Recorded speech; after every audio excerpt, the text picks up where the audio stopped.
sé que pues aquí obviamente no es como que vamos a dar una receta genérica, ni mucho menos sustituye el hecho de que una persona vaya a terapia, ¿no? Y que inicie el proceso psicoterapéutico, pero también, así como hay bastantes explicaciones para poder explicar este problema psicológico, también hay bastantes procedimientos, ¿no? Hay bastantes tratamientos.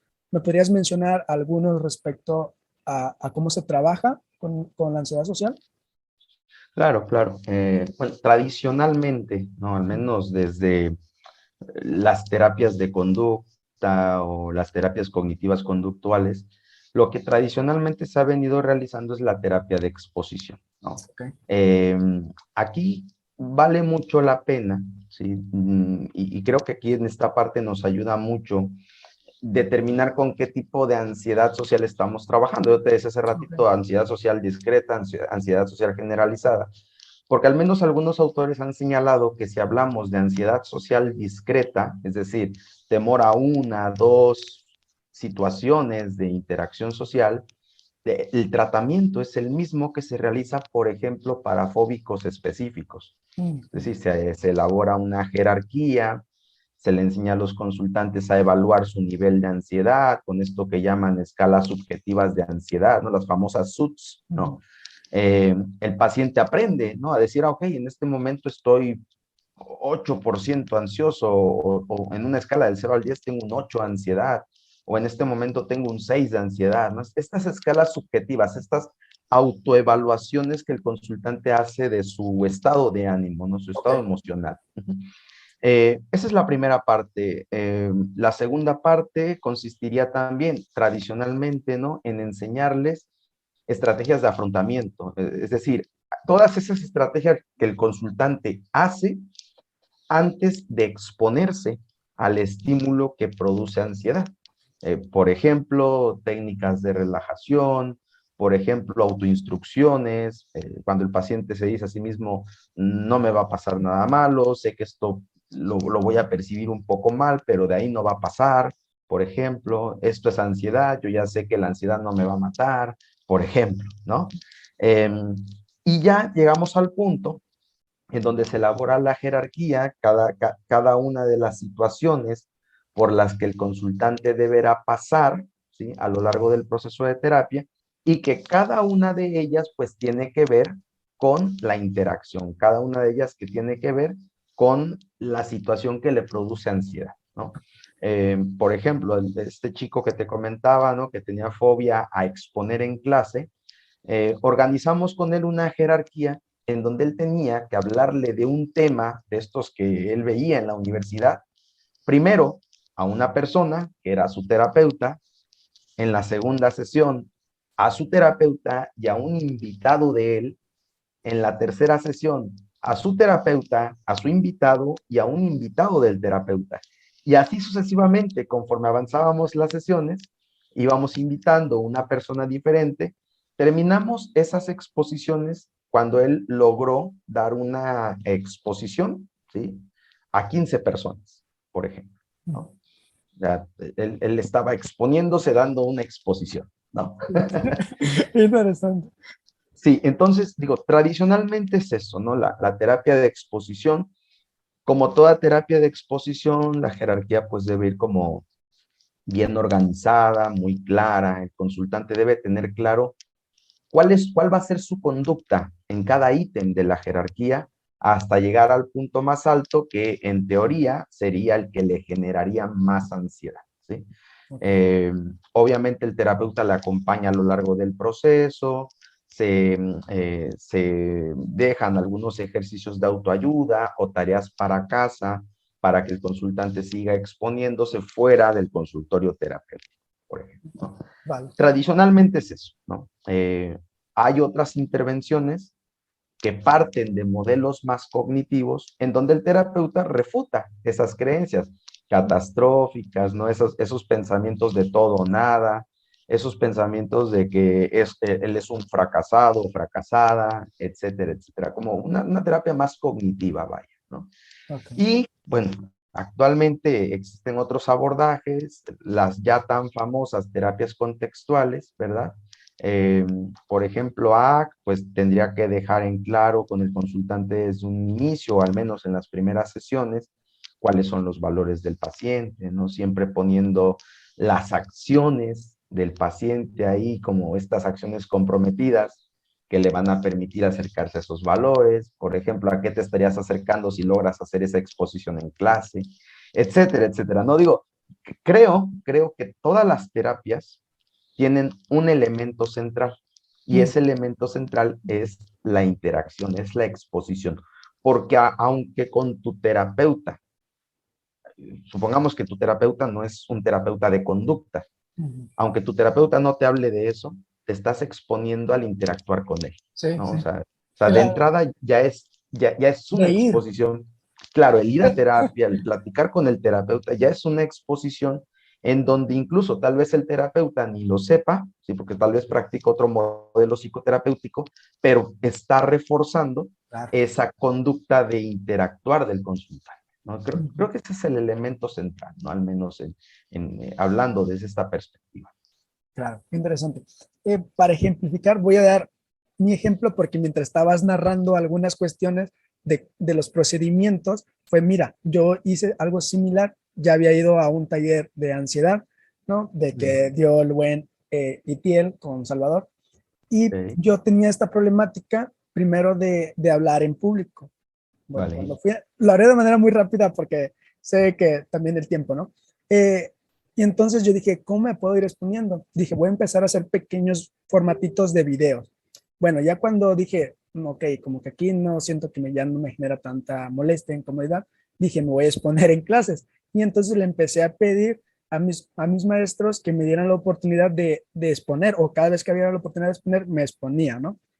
Ya cuando estaba en ese contexto con mis compañeros, que ya no sentía estas mismas reacciones, fue como de, ahora me voy a exponer con un grupo en el cual pues nadie me conozca, y fue como que le dije a un maestro si me diera permiso, ya le platiqué y ya me dijo que sí. Bueno, antes sentía las mismas reacciones, pero me expuse, ¿no? Y después en otro Claro. contexto y así fui como exponiéndome a situaciones. Así que también esta parte fue como de un poco de exposición al hacer esto, ¿no? Y también esta Y parte, a través de una jerarquía también, al parecer, porque claro, tomaste, digamos, lo que menos te provocaba ansiedad, le fuiste elevando poco a poco, ¿no? claro, y sumándole a esto, estas partes, por ejemplo, antes de iniciar, estas pequeñas instrucciones que luego también me doy, ¿no? De, ya lo he hecho Mm, antes, lo he hecho bien, o por lo menos me dicen que lo hago bien, ¿no? Y estos ujú. pequeños reforzadores que aparecen aquí, por ejemplo, tú, cada vez que me dices, tienes buenas habilidades sociales, cuando exponía a mis compañeros también, entonces ahí como que fueron apareciendo de manera natural en mi contexto, me fueron reforzando este comportamiento, solamente para ejemplificar un poco a cómo tú lo fuiste hablando. Sí, Mm, sí, justamente, ¿no? Creo que hay elementos como centrales en cada modelo psicoterapéutico, claro, obviamente, ¿no? Pero pues, hablando de esta perspectiva conductual, creo que sí es muy importante entender, ¿verdad? Desde un punto de vista, desde el análisis funcional, por ejemplo, cada comportamiento del consultante, ¿no? Porque incluso me ha tocado, ¿no? Trabajar con consultantes con ansiedad social que más allá de que se les dificulte o que se les note que se les dificulta la interacción quedándose callados, empiezan a hablar, a hablar, a hablar sin parar, por ejemplo, ¿sí? Y cuando les pregunto, por ejemplo, oye, ¿y qué sientes, no? ¿Qué está pasando en este momento que no paras de hablar? Y me dicen, no es que me siento muy ansioso, mm, es que no sé qué decirte y se me cruzan todas las ideas y todas las ideas que se me cruzan te las digo, ¿no? Entonces, fíjate cómo aquí, si nos anclamos a esta imagen tradicional de la persona con ansiedad social tímido, callado, mm, si vemos a este otro, vamos a decir, él no tiene ansiedad social, ¿sí?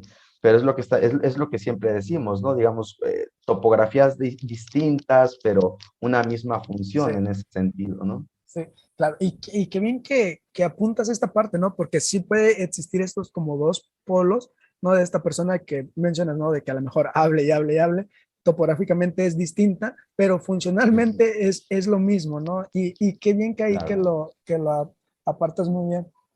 Eh, Claro, claro. Porque incluso esta persona que habla y habla y habla, el que haya un momento de silencio, él no lo tolera, ¿no? es como, es lo peor que le puede pasar. O sea, alguien Sí, tiene que hablar en este momento porque la estoy pasando bastante mal, ¿no? sí, y sí te puedes notar en algunas situaciones cuando pasa eso, o por lo menos yo, como que sí los empiezo ya cada vez como a notar, ¿no? Que a lo mejor alguien no Mm, tolera, como lo acabas de mencionar, esta parte de eco, ¿no? De que no sí, hay, y está el silencio y es como que quieren, ¿no? sí, Pero sí. hay, no sé, ese rato, por ejemplo, hablabas un poquito de esta parte de iniciar, mantener y finalizar una conversación, que también es una de las características dentro de la ansiedad social. Me Sí. parece, una vez también en algún curso lo vi, sobre esta parte de Ujú, los ensayos conductuales, ¿no? Que se realizan mm, dentro. Creo que también sí, es otro de los procedimientos. Por eso creo que lo sí, sí. mencionabas, ¿no? Sí, sí, sí. Sí, la finalidad del ensayo conductual, que aquí una cosa bien interesante con el ensayo conductual es que incluye un elemento de exposición, ¿no? Ujú, El hecho de estar realizando eh, actuaciones, role-playings, ¿no? ujú, De interacciones. Ahora, una cosa que sí es bien importante distinguir entre lo que es la exposición como procedimiento terapéutico y el ensayo conductual, es que en el ensayo conductual el objetivo o lo que vamos a intentar es fortalecer esos elementos moleculares de la comunicación. ¿Sí? ujú, ¿Cuáles son esos elementos moleculares de la comunicación? La mirada, el tono de voz, las pausas, la postura corporal, mientras la persona está interactuando. ok, ¿Sí? Se hace una evaluación cuando, por ejemplo, en terapia individual, terapeuta y consultante, a través de una grabación, o sea, el terapeuta y consultante hacen un role-playing de una interacción, no sé, por ejemplo, que yo la voy a hacer de mesero, ujú, ¿sí? Y tú estás en un restaurante, por ejemplo, y vamos a grabar esa interacción de 1 minuto y medio ujú, donde tú me vas a preguntar, por ejemplo, qué te recomiendo, donde me vas a preguntar qué ingredientes trae determinado platillo, etcétera, etcétera, ¿no? ok, Entonces, hacen esa grabación, terapeuta y paciente, 1 minuto, 1 minuto y medio, y ambos ven el video y ambos evalúan cada elemento molecular de la comunicación, ujú, ¿sí? Una cosa que es bastante curiosa es que en la mayoría de los casos el paciente se evalúa peor que lo que lo hace el terapeuta. ¿Sí? O sea, muchas veces, en mi caso, yo como terapeuta puedo observar un comportamiento bastante natural, pero el paciente se evalúa negativamente, ¿no? Esto lo hice mal, esto lo hice mal, esto lo hice mal. Y entonces, una vez que se ha evaluado, hay unas hojas de evaluación para esto, se vuelve a realizar la misma escena, ¿verdad? Pero previamente a que se vuelva a realizar, se acuerda cuál es el elemento que se va a intentar mejorar. ujú, Por ejemplo, el paciente dice, me gustaría mejorar, tal vez mirarte un poco más a los ojos. Vale, vamos a intentarlo. Se vuelve a poner la cámara o el celular con el que se está grabando, se repite la misma escena y se vuelve a evaluar. Aquí el objetivo, te digo, es que tras varios ensayos, el consultante pueda percibirse más eficaz en esa situación. Es decir, ya puedo mantener la mirada, ya alcé un poquito más el tono de voz, ya me percibo más seguro en ese último ujú. video, etcétera, etcétera, ¿no? Entonces, esa es la finalidad del ensayo conductual, que si bien es cierto, y te decía hace rato, incluye una exposición, porque está interactuando, interactuando, interactuando, interactuando, pero no una exposición jerarquizada como en la terapia de exposición. Ok. Qué interesante, ¿no? Cómo lo acabas también de desmenuzar, de cómo se podría realizar dentro de sesión, pero también fuera, ¿no? Por ejemplo, esta parte de que se puede grabar una sesión en un restaurante, ¿no? Haciendo X o Y. También en ocasiones considero que el terapeuta juega un papel importante cuando hace el ensayo, ¿no? En esta parte de moldeamiento y también puede ser de modelado, ¿no? Mm, Claro, claro, también se pueden intercambiar roles, sí, el paciente en este caso la hace de mesero, el terapeuta la hace del paciente, ujú, ¿cierto? ujú. Modela, etcétera, etcétera. Ah, vale. Em, Obviamente puede haber un montón de interacciones, Sí.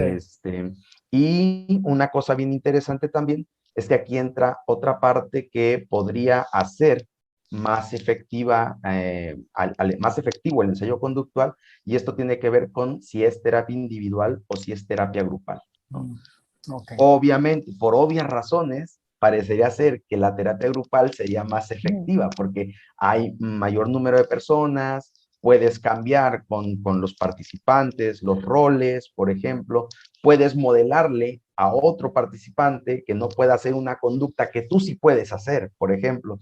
Y eso también, retomando un poquito el sentido de autoeficacia, ¿no? de Bandura, ¿cierto? Digamos, esto puede traer un impacto positivo al comportamiento del resto del grupo. Vale. Qué bien todo esto que nos acabas de explicar, porque así nos podemos dar cuenta cómo existen bastantes procedimientos, ¿no? Si se adecua a cada uno de acuerdo a cada persona y de acuerdo a qué es lo que necesita esa persona, ¿no? Y por eso todos este tipo de procedimientos que hay, ¿no? Y los acabas de explicar un poquito de cómo se manejan adecuadamente.